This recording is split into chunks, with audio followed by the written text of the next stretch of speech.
장 1절부터 3절의 말씀 우리 자리에 일어나셔서 한 목소리로 같이 읽도록 하겠습니다. 빌립보서 4장 1절부터 3절의 말씀입니다. 같이 읽겠습니다. 그러므로 나의 사랑하고 사모하는 형제들, 나의 기쁨이여 면류관인 사랑하는 자들아, 이와 같이 주 안에 서라. 내가 유오디아를 권하고 순두개를 권하노니 주 안에서 같은 마음을 품으라. 또 참으로 나와 멍에를 같이 한 내게 구하노니 복음에 나와 함께 힘쓰던 저 여인들을 돕고 또한 클레멘드와 그 외에 나의 동역자들을 도우라. 그 이름들이 생명책에 있느니라. 아멘. 자리에 앉아주시기 바랍니다. 제가 한 번 더 기도하겠습니다. 하나님, 이 시간 우리 하나님 말씀을 듣기를 원합니다. 하나님 우리에게 말씀하여 주시옵시고 또 우리 가운데 성령님 하나님께서 그 말씀하시는 바들을 깨달을 수 있도록 우리를 도와주시기를 원합니다. 우리는 부족하고 연약한 자들이오니 하나님께서 깨닫게 해주시고 또 그 깨닫는 것들을 우리가 삶에서 실천하며 살아갈 수 있도록 은혜 내려 주시옵소서. 감사하며 예수님의 이름으로 기도하옵나이다. 아멘. 여러분, 빌립보서의 핵심이 무엇입니까? 이제 더 이상 여쭤보지 않아도 다 알 거라고 생각합니다. 기쁨이죠. 기쁨. 바울이 말하는 그 기쁨. 근데 그 기쁨의 본질은 무엇입니까? 대체 무엇이 기쁨입니까? 바울은 복음이 전파되는 것이 자기에게 기쁘다라고 이야기를 합니다. 어떤 사람은 시기와 질투로 하든 어떤 사람은 바울이 갇힌 것 때문에 더욱더 하나님을 주님을 믿고 복음을 전했든 어찌됐든 복음이 전하여진 그것이 자기에게 기쁨이 된다라고 이야기합니다. 뿐만 아니라 자기가 예수님을 믿기 때문에 지금 죽어서 다시 살아나셔서 승천하신 그 주님과 함께 내가 죽어서 부활하여 그 주님과 함께 있기를 원하지만 그러나 하나님의 뜻이라면 너희 빌립보 교회 성도들을 위해 그들의 믿음과 진보를 위해 나를 이 땅에 남겨두셔도 나 또한 역시 그 또한 기뻐하겠다라고 바울은 이야기하죠. 바울은 이 기쁨 때문에 이 복음을 전하는 삶을 위해서 자신이 가진 어떤 조건들을 다 배설물로 여기겠다고 말합니다. 왜냐하면 하나님이신 예수 그리스도께서 하나님과 동등됨을, 그러니까 하나님께서 받으실 영광을 취하지 아니하시고 인간의 몸으로 이 땅에 오셔서 죽기까지 순종하셨기에 나도 이제는 그런 외적 조건이 아닌 나를 위해 죽으신 그 주님을 위해 내가 살아가겠다. 그 주님만이 정말 나에게 가장 소중하고 값진 것이다. 그렇기 때문에 나는 모든 것을 배설물로 여기겠다라고 말을 한 것이죠. 이처럼 바울은 자기의 삶에서 복음을 전하고 그리스도를 아는 것이 최고의 가치로 여겼습니다. 그것을 위해 끝까지 달려갔고 바울은 그것을 어떤 것 때문이라도 포기하지 않았던 사람이었습니다. 그래서 바울은 이런 내용들을 빌립보 교회 성도들에게 보낸 것이죠. 우리가 지금까지 1장부터 이 3장까지 살펴보는 동안에 대부분의 내용들은 실은 빌립보 교회의 어떤 교회라고 하는 공동체의 한 이야기라기보다는 그 공동체를 이루고 있는 각각의 성도들에게 한 말씀에 훨씬 더 가까움을 볼 수 있습니다. 하지만 이제 우리가 4장에 들어서면 이 4장에서 오늘 우리가 나눈 말씀 또 앞으로 몇 번 더 나눌 말씀에 보면 바울은 이제 빌립보 교회 성도들 개개인 한 사람보다는 이제 공동체 전체에게 권면하는 것으로 그의 톤이 바뀌게 되죠.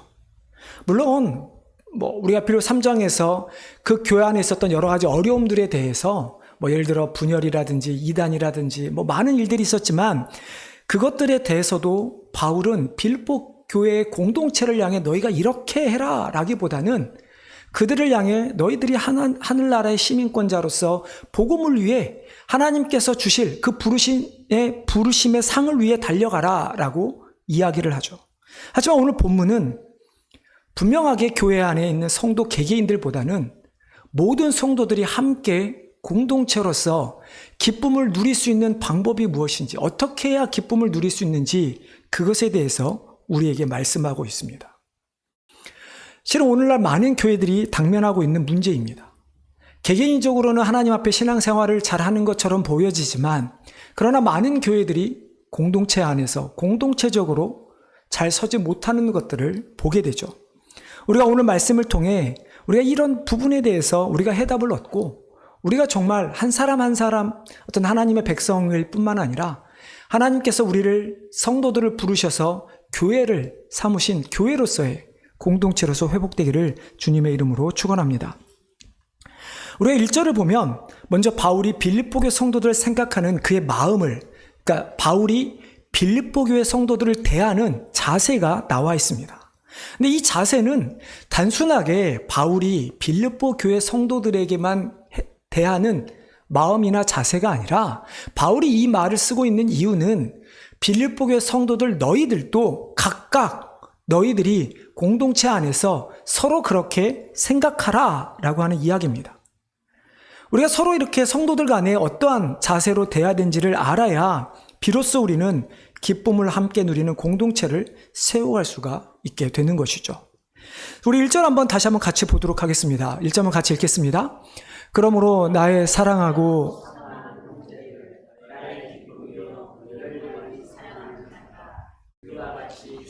서라. 바울의 글에서 바울의 편지에서 주로 나타나는 표현입니다. 바울은 항상 그 편지를 쓸 때, 야, 제발 이렇게 살아. 이렇게 살아야 돼. 라고 명령으로 참 많이 우리를 권면하죠. 반드시 해야 된다라는 명령으로 이야기하는데, 근데 너무 명령만 하면 좀 그렇지 않나요? 여러분, 아무리 목사라도 제가 여러분들에게 명령만 하면 여러분 기분 좋으시겠어요? 아니죠. 마찬가지입니다. 바울의 편지들을, 서신서들을 보면 바울은 분명하게 해야 될 것들을 명령하지만 그 전에 항상 사랑의 마음으로 권면합니다. 자신이 지금 편지를 쓰는 이 편지를 받아보는 사람들이 바울에게는 어떠한 사람들인가? 내가 너희들을 얼마만큼 사랑하는지 어떤 바울의 특별한 사랑을 항상 담는 표현들을 하고 있죠. 바로 그것이 오늘 이 1절의 표현입니다.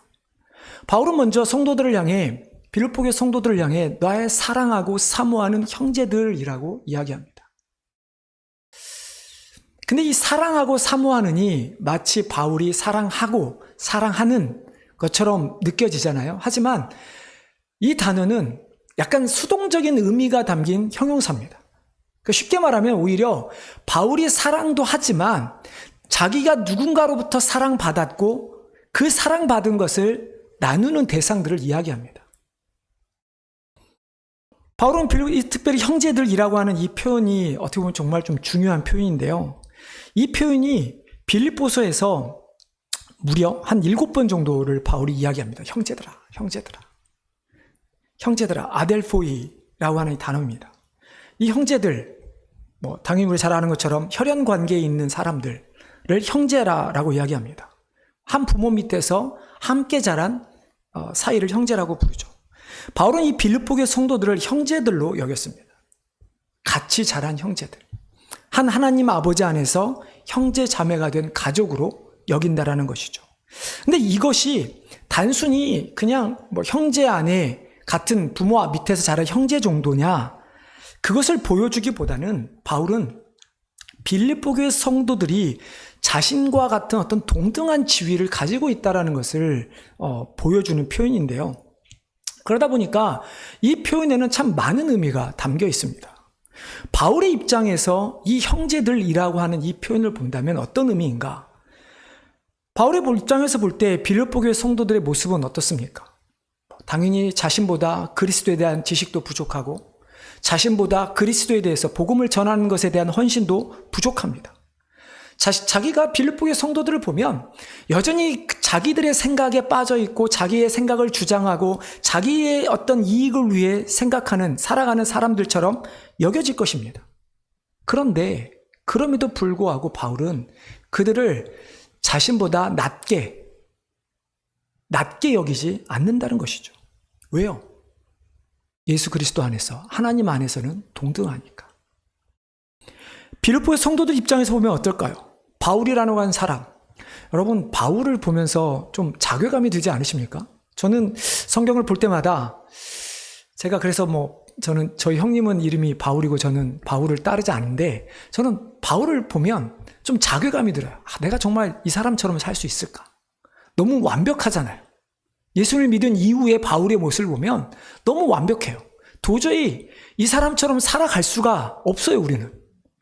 그렇기 때문에 빌립보의 성도들 입장에서도 아마 바울을 보면서 나 저렇게 살 수 없는데, 난 저렇게 못 살 것 같은데, 어떤 신앙을 포기해야 되나? 그냥 말아야 되나? 아마 이런 마음을 가졌을 수 있을 것 같습니다. 그런 빌립보의 성도들을 향해 바울은 아니야, 나나 너희나 다 같은 형제들이야.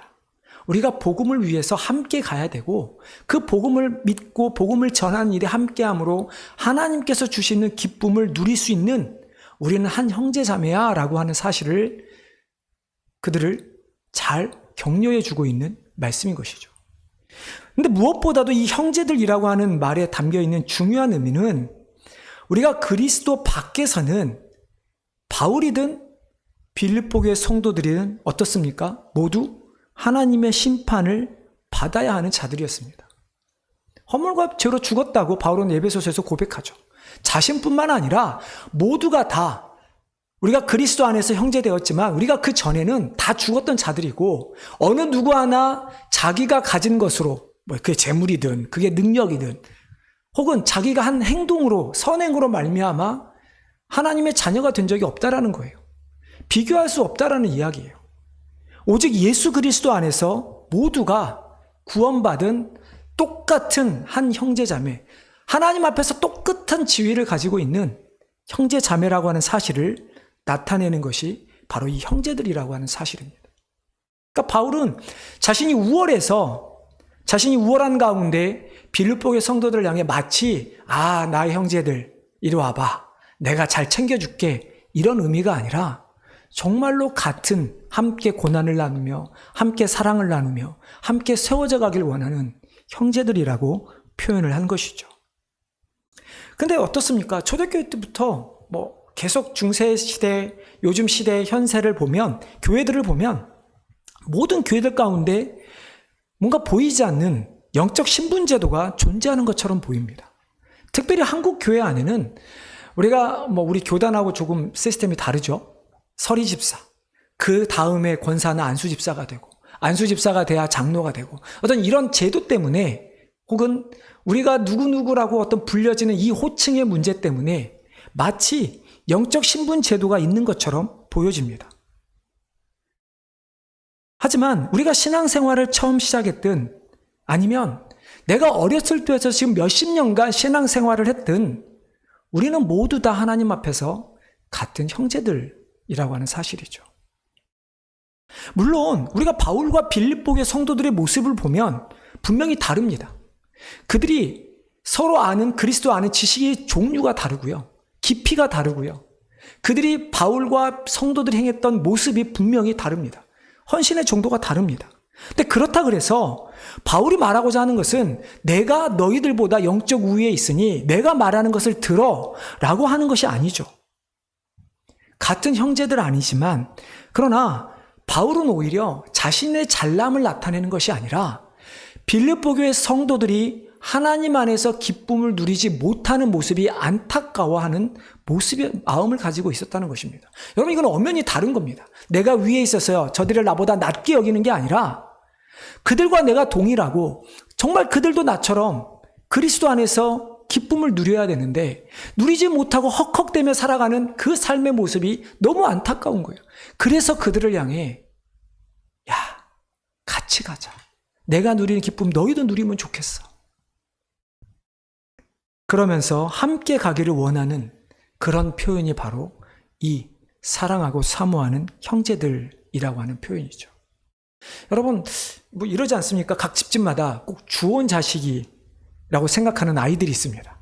그렇지 않으세요?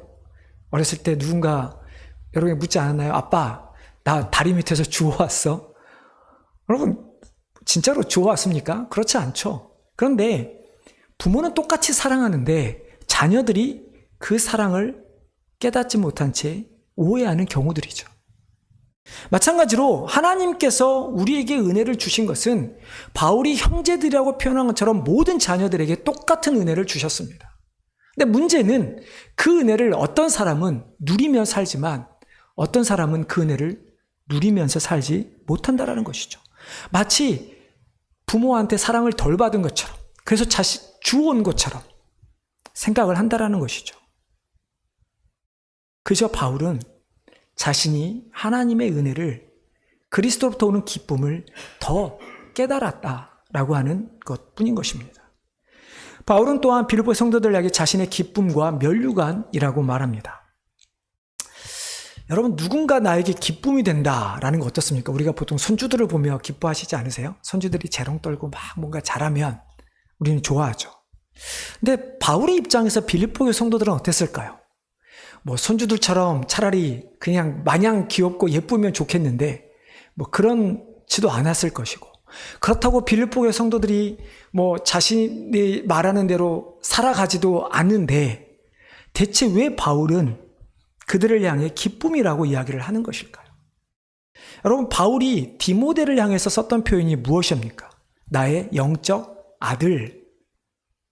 마치 부모로서 아들과 부모의 관계, 그러니까 부자의 관계죠. 부모와 자식 간의 관계처럼 이야기를 합니다. 즉 무슨 말이냐면, 부모에게는 자기의 자녀가 세상에 누구와 아무리 못났어도 내 자녀는 누구보다도 예쁜 것이 내 자녀입니다. 여러분, 그렇지 않으세요? 고슴도치가 제 새끼는 예뻐한다란 말이 무엇입니까? 아무리 누가 뾰족하고 뭐라 한다 하더라도 자식 사랑만큼은 그 자식 그 자체만으로 부모는 기쁨을 누리는 것입니다. 마찬가지로 바울에게는 이 빌립보의 성도들이 그런 사람들이었어요. 내가 영적으로 낳은 자녀들. 그들이 무엇을 잘못하든 잘하든 상관없이 복음을 받아들인 그들에게, 그들 그것만으로도 바울은 내게 기쁨이 된다라고 이야기를 하고 있는 것이죠. 또한 바울은 면류관이라고 이야기합니다. 우리가 면류관 하면 실은 썩 좋은 인상은 아니죠. 왜 그럴까요? 왜냐하면 우리는 자꾸 면류관 그러면 여러분 뭐가 떠오르세요? 그렇죠. 예수님께서 쓰신 가시 면류관이 떠오르다 보니까 뭔가 고난의 면류관? 뭔가 좀 내가 참고 견뎌야 되는 건가? 라고 하는 어떤 이미지가 우리에게 떠오릅니다. 하지만 이 면류관이라고 하는 이 단어는 어떤 단어입니까? 왕이 쓰는 왕관을 의미합니다. 바울은 빌립보의 성도들이 자신의 왕관이라는 표현이에요. 근데 이 면류관이, 바울이 이 면류관이라고 하는 단어를 썼을 때는 예수님께서 쓰신 그 가시 면류관을 의미를 해서 어떤 우리가 이 땅에서 복음을 위해 순교자들에게 주어지는 면류관처럼 사용 의미로 받아들일 수도 있지만, 하지만 그보다는 마치 우리가 잔치집이나 갔을 때 쓰는 화관, 혹은 우리가 경기장에서 옛날에 지금은 우리가 꽃다발을 주지만 우리 옛날에 올림픽은 어떻게 합니까? 화관을 씌워줬죠. 승리의 관. 그런 것처럼 바울이 말하는 이 면류관은 빌립보의 성도들이 자신에게는 그렇게 잔치를 베풀어서 베풀 때 썼던 기쁨의 관이고, 내가 승리를 했을 때 나에게 준 그 영광의 면류관이라고 표현을 하는 것입니다. 그들이 나에게 정말 고통을 주는, 내가 짊어지고 가야 되는 어떤 그런 대상들로 여기는 것이 아니라 자신의 기쁨과 영광의 면류관으로서 빌립보의 성도들을 지금 이야기하고 있는 것입니다. 바울이 비록 자신이 빌립보 교회 성도를 향해서 하는 이 표현들이지만, 우리가 공동체로서 하나님께서 우리에게 주시는 기쁨을 누리려면 우리는 성도 간에 이 표현을 반드시 해야 하는 것입니다. 또 여러분, 시키면 또 안 할 거죠.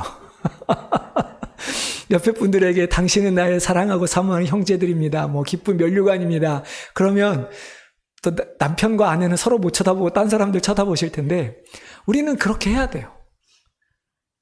내가 우리 교회 안에서 좀 마음에 들지 않는 사람이 있을 수도 있습니다. 나랑 좀 성격이 안 맞을 수도 있습니다. 하지만 그럼에도 불구하고 우리가 공동체로서 서로 기쁨을 누리려면, 우리가 바울이 지금 뒤에서 말한 어떤 일들을 하려면 반드시 우리는 서로 사랑하고 사모하는 형제들, 나의 기쁨이요 면류관이다라고 하는 고백들을 서로 해야 하는 것입니다. 자, 그러면 이제 우리가 만약에 이제 그렇게 고백을 한다고 우리는 이제 믿고 가겠습니다. 예. 자, 그렇게 하면 우리는 그런 공동체 안에서 공동체가 기쁨의 공동체로 가려면 무엇을 해야 할까요? 바울은 첫 번째로 주 안에서 서야 한다고 이야기합니다. 오늘 1절 마지막에 이와 같이 주 안에 서라라고 이야기합니다. 여러분, 주 안에서 서라, 이 선다라고 하는 이 단어, 그냥 스탠드죠. 이렇게 서 있다라고 하는 단어인데, 근데 이 단어가에 해당하는 헬라어의 원어에는 어떤 의미가 들어있냐면, 단순히 이렇게 서 있는 것이 아니라 굳게 서 있는 겁니다. 흔들리지 않고 서 있는 것. 예를 들면 어떤 것이 있을까요?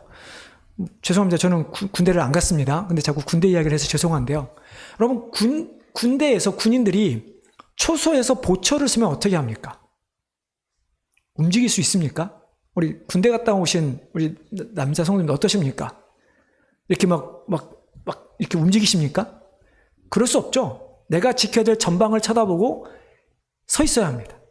아무리 힘들어도 서 있어야 되고, 아무리 누군가 그 초소를 이탈하라고 협박을 해도 정말로 명령이 떨어지지 않는 이상 서 있어야 하는 것이 바로 이 굳게 서다라는 의미입니다.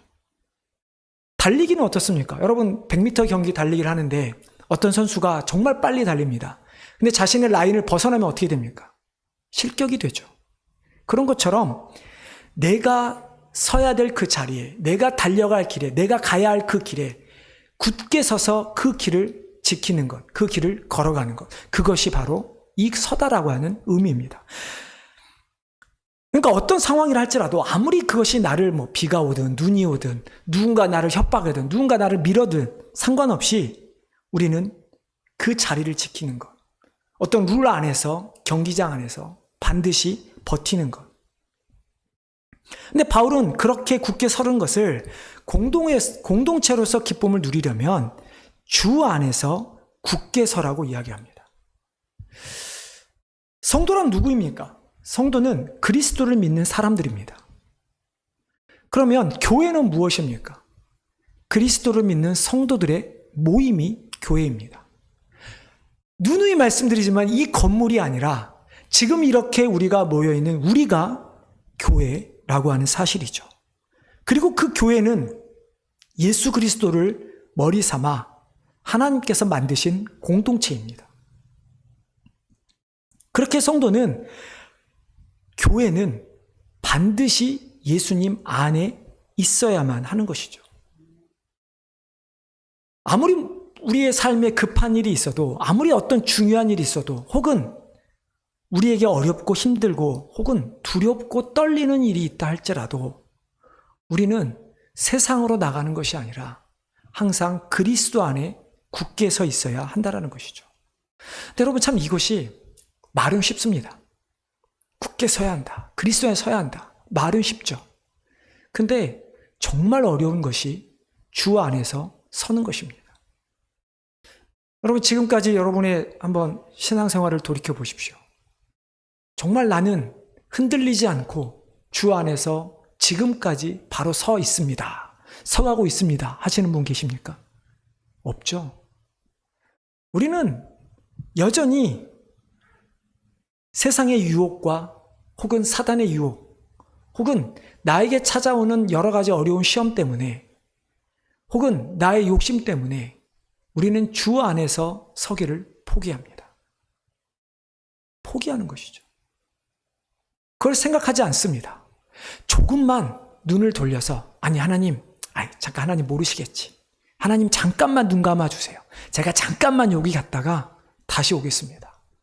그러면서 우리는 회개하면 된다고 생각합니다.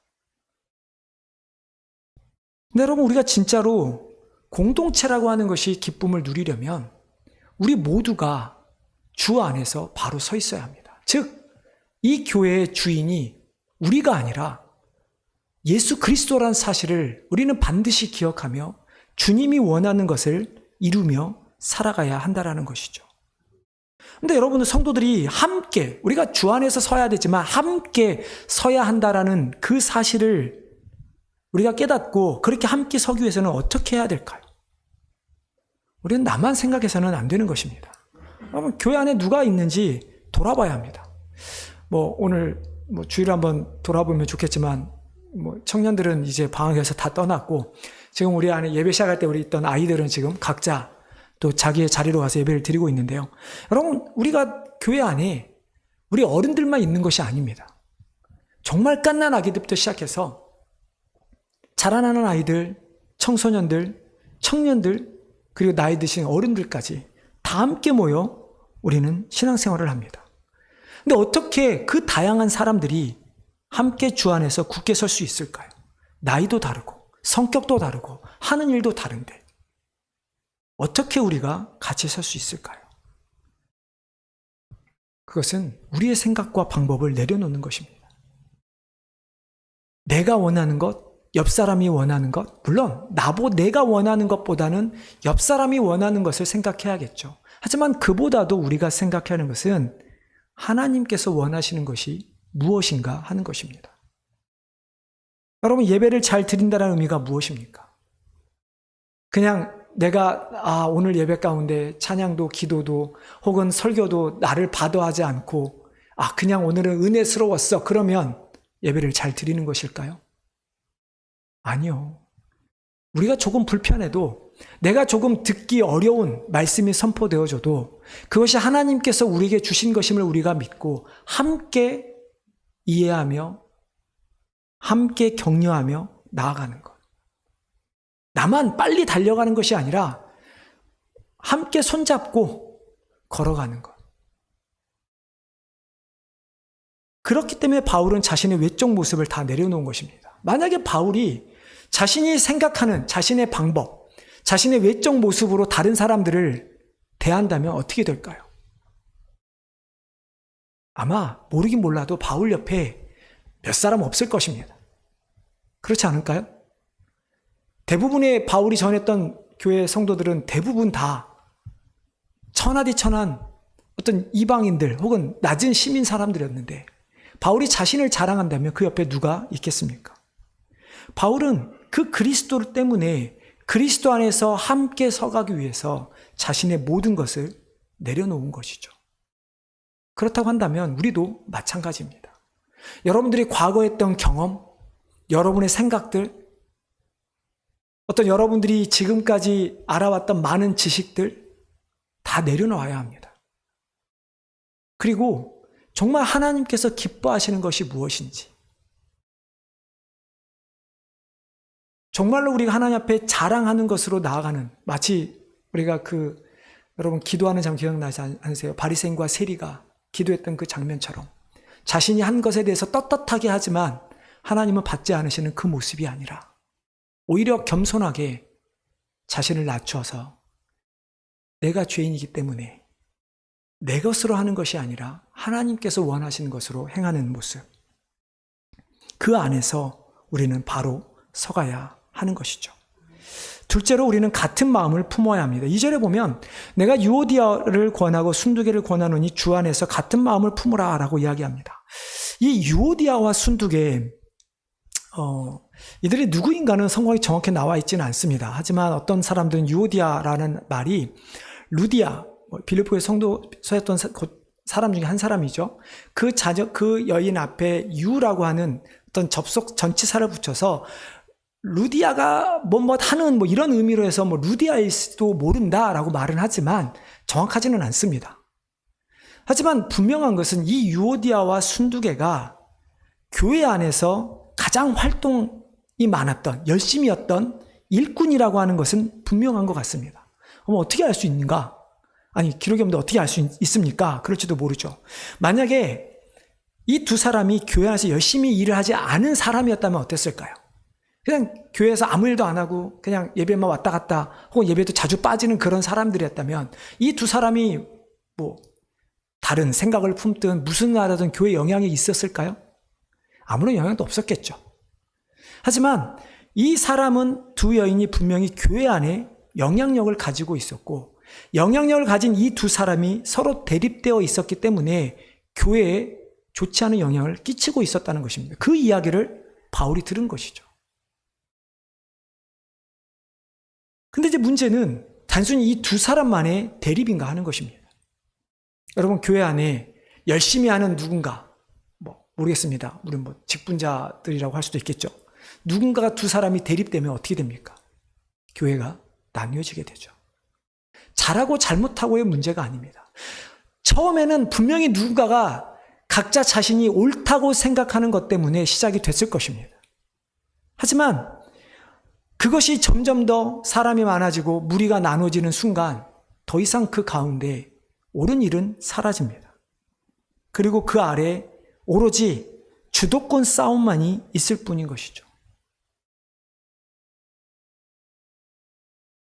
이처럼 누구나 우리가 생활을 하면서 많은 사람들이 교회 안에서 주도권을 잡으려고 합니다. 발언권을 더 갖기를 원합니다.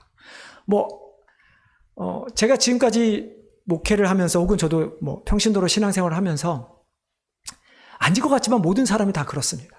단지 어떤 사람은 그 생각들을 자기 마음에 감추는 것이고 어떤 사람은 그것을 입 밖으로 내뱉는 것 뿐이지 모든 사람이 다 똑같습니다.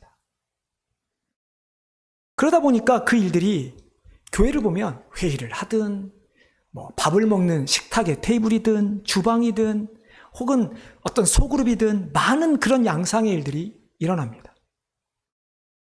여러분 실은 성경 공부를 해도 마찬가지입니다.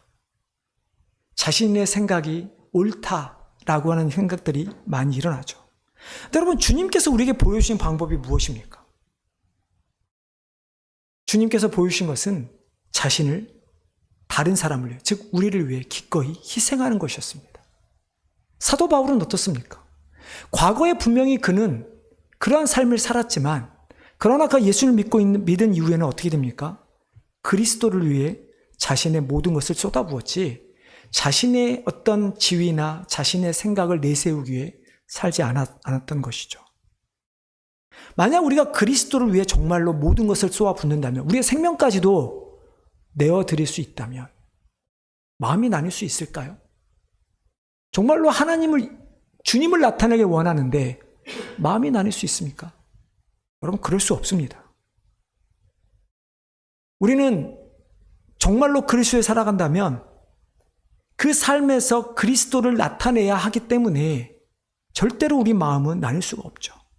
하지만 같은 마음을 품지 않아서 나뉘어졌다라고 하는 것은 결국은 우리가 그리스도를 위한 것이 아니라 우리가 복음이라고 하는 그 명분, 그걸로 우리의 욕심을 잘 포장된 우리의 마음이기 때문에 나뉘어질 수밖에 없는 것이죠. 바울은 빌립보서 2장 3절에서 우리가 이미 나눴던 말씀이죠. 아무 일에든지 다툼이나 허영으로 하지 말고 오직 겸손한 마음으로 각각 자기보다 남을 낮게 여기라. 겸손한 마음. 주님께서 우리를 위해 죽으셨던 그 겸손. 하나님과 같이 동등됨을 여기지 않으셨던 그 겸손. 우리가 가져야 할 겸손은 바로 그 겸손입니다. 우리가 그 겸손을 가질 수 있다면 우리는 같은 마음을 품을 수 있습니다. 정말 내 안에 있는 모든 내 생각, 내 방법들을 내려놓았는데 그리고 그 안에 예수 그리스도로 가득 찼는데 채웠는데 정작 우리의 삶에 나타나는 것이 다른 것이 나타날 수 있겠습니까? 아니요. 오직 예수 그리스도만이 나타날 수 있게 되는 것이죠. 그럼에도 불구하고 분명히 교회 안에는 갈등이 있을 수밖에 없다는 것입니다. 그러면 우리가 어떻게 합니까? 세 번째로 우리는 서로 도와야 합니다. 3절 말씀 우리 한번 같이 읽어보도록 하겠습니다. 또 참으로 나와 명예를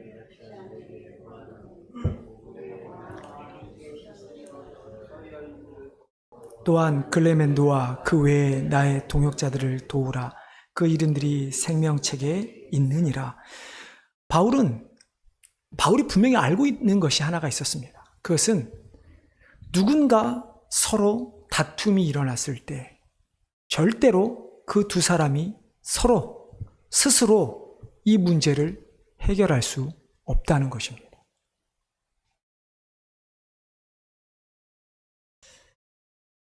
바울은 그 두 사람이서 이 유오디아와 순두개가 자신들의 힘으로 합의에 도달하다는 것이 얼마나 어려운 것인지를 바울은 누구보다 잘 알고 있었습니다. 그래서 바울이 누구에게 요청을 구합니까?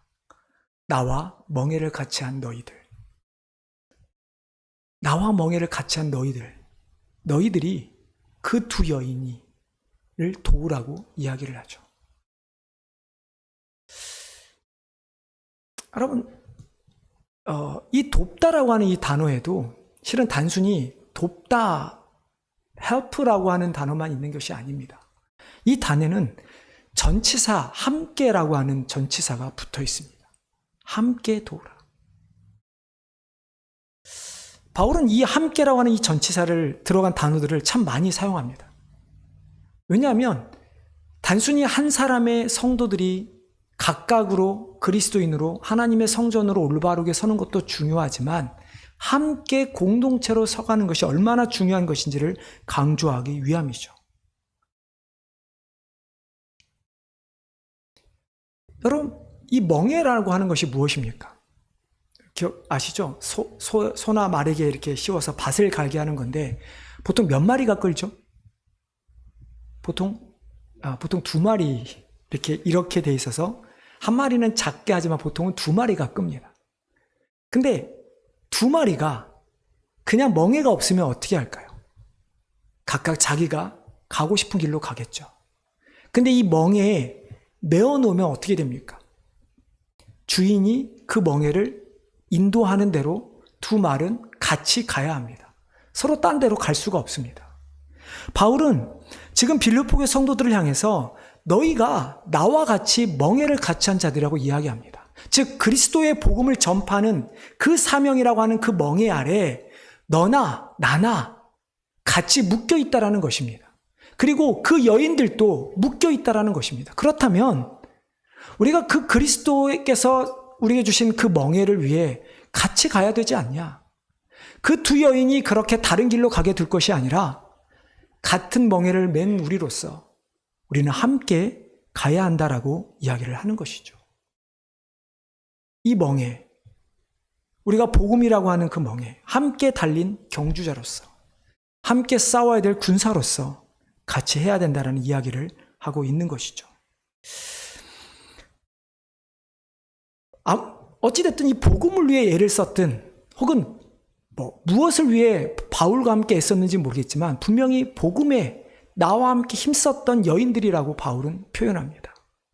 근데 어느 순간 그들의 그 2 여인의 모습이 멍에가 없는 것처럼, 복음이 없는 것처럼 각자의 주장을 나타낸 것이죠.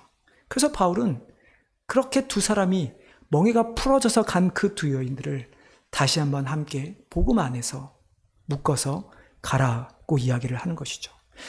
글레멘드는 잘 모르겠습니다. 솔직히 성경에서 이 글레멘드라고 하는 사람은 여기 외에는 아무 데도 등장하지 않습니다. 어떤 말도 없습니다. 그래서 학자들은 그냥 단순하게 그 교회에 있었던 기독교인 중에 한 사람이라고 이야기를 하죠. 그 외에 바울의 동역자들. 한마디로 빌립보의 성도들을 향해서 그 안에 있는 여인들, 글레멘드뿐만 아니라 바울의 동역자였던 우리가 소위 말하는 선교겠죠. 그 많은 사람들을 너희가 도와야 한다라고 이야기합니다. 왜요? 복음이라고 하는 같은 멍에 묶여 있기 때문에. 그래서 바울은 그 표현을 어떤 식으로 마지막에 마무리합니까? 그렇게 그 이름들이 하나님 나라의 생명책에 기록되어 있다라고 말을 하죠. 그러면 우리가 어떻게 해야 합니까? 같이 가야 합니다. 우리가 잘못해서 우리가 말 한마디에 어떤 사람들이 그 생명책에서 마치 빠지는 듯한 결과가 아니라, 물론 우리가 한다고 해서 빠지지는 않겠죠. 하지만 그런 것처럼 느껴지게끔 하는 것이 아니라 함께 기록된 자들로서 함께 멍에를 지고 가는 자들이 되어야 하는 것이죠. 이제 말씀을 맺겠습니다. 예수를 믿음으로 각자 얻는 기쁨도 분명히 중요합니다. 하지만 그와 못지않게 중요한 것이 공동체로서 함께 얻는 기쁨입니다. 왜냐하면 모든 성도들은 교회라고 하는 공동체로 부름을 받았기 때문이죠. 그렇게 우리가 함께 공동체로서 기쁨을 누리려면 바울이 고백했던 것처럼 우리 옆에 있는 사람들을 나의 사랑하고 사모하는 형제로, 나의 기쁨과 면류관으로 삼을 뿐만 아니라 함께 도우면서, 어려움이 있을 때 함께 도우면서 함께 주 안에서 서가는 공동체가 되어야 할 것입니다. 우리가 그렇게 될 때 비로소 진정한 기쁨을 누릴 수 있게 되는 것입니다. 그렇지 않으면 우리가 왜 이렇게 같이 있을 필요가 무엇이 있습니까? 나만 열심히 집에서 하면 되잖아요. 근데 그것이 아니라 하나님께서 공동체를 주시는 그 기쁨이 우리 개개인이 주시는 기쁨보다 더 크다라는 거예요. 다시 한번 하나님께서 우리 교회를 향한 기쁘신 뜻을 헤아려서 우리가 함께 그 뜻을 행함으로 하나님이 주시는 기쁨을 함께 누리는 교회가 되기를 주님의 이름으로 축원합니다. 하나님, 오늘도 우리에게 말씀하여 주신 하나님, 무엇보다도 하나님께서 우리를 한 사람 한 사람 부르시고 교회라고 하는 공동체를 세우셔서 공동체를 통해 우리에게 주시는 하나님의 기쁨과 은혜를 우리가 누리며 살아가기를 원합니다. 우리가 개인적으로는 구원받았다라는 기쁨이 있지만, 그러나 우리가 공동체 안에서 그 복음을 위해 살아갈 때, 함께 하나님을 예배하며 나아갈 때, 함께 서로 어려움과 기쁨을 나누며 기도하며 나아갈 때 우리에게 서로 힘이 될 수 있고 서로 기쁨이 될 수 있다는 그 사실을 우리가 더욱더 깨닫게 하여 주시옵시고, 그래서 우리가 서로 하나님 아버지 안에 한 형제 자매임을 깨닫고 함께 세워져 가기를 소망하는, 그래서 그 가운데 기쁨을 누리는 귀한 성도들과 교회가 되게 도와주시옵소서. 그러나 하나님, 우리의 능력이 너무나 부족하기에 그럴 수 없음을 고백합니다. 성령님께서 우리와 함께하여 주시옵시고 우리의 마음을 끊임없이 움직여 주셔서 우리를 하나님이 원하시는 그 길로 걸어갈 수 있도록 인도하여 주시옵소서. 감사하며 예수님의 이름으로 기도하옵나이다. 아멘. 이 시간 우리 준비하신 예물 하나님 앞에 올려드리겠습니다.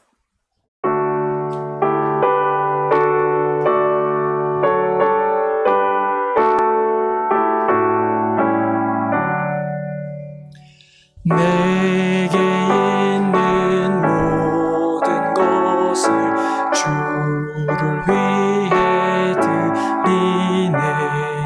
주의 성령 충만하게 내게 내려주소서. 주께 드리네. 주께 드리네. 사랑하는 구주 앞에 모두 드리네. 하나님, 참 우리가 주를 위해 살아가기를 원합니다. 우리의 모든 것이 주님의 것임을 고백합니다. 그래서 우리의 주인 되신 주님을 위해 우리가 함께 살아가기를 원합니다. 하나님, 주의 성령으로 우리 가운데 충만케 하사 우리가 하나님을 위한 공동체로 함께 걸어갈 수 있게 도와주시옵소서. 아버지 하나님, 우리가 예물을 드릴 때 그냥 드리지 않고 우리의 마음뿐만 아니라 우리의 기도 제목을 함께 드립니다. 하나님, 주의 백성들의 기도 제목을 들어주시고 아버지, 그들의 기도 제목 가운데 하나님의 선하심으로 인도하여 주시옵소서. 감사하며 예수님의 이름으로 기도하옵나이다. 아멘.